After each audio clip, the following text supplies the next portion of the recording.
All right, in this practice activity, we're trying to stop these coins.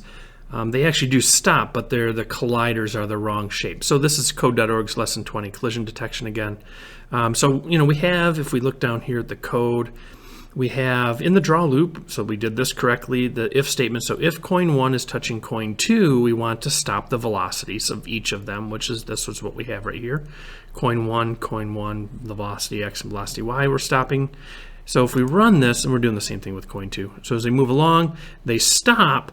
But what we want to have happen is, if we look up here, is they don't go all the way to where they're touching. So let's go ahead, and what we're going to do, it says but the colliders are the wrong shape. Okay, so these colliders are not the correct shape. They need to be circles instead of squares. So we need to actually, there's some code in here that we're going to add, and it's this called set collider. All right, so we're going to do this for coin 1, and we're going to do this for coin 2. So let's go ahead and we're going to move this one up here above coin 1.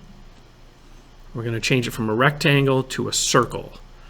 Okay, so, and then we need to do coin 1.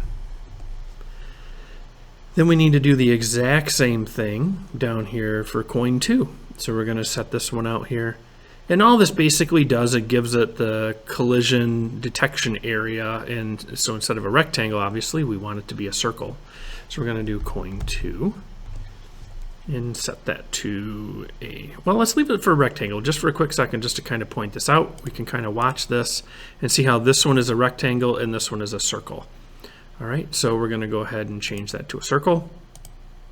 And now, when we run it, they're both circles, so it will allow them to get closer and they can actually collide properly the way we want them to. All right, everything else in the code looks great. We just had to set the collider there so that we had the proper shape. All right, hopefully this helps you. Good luck.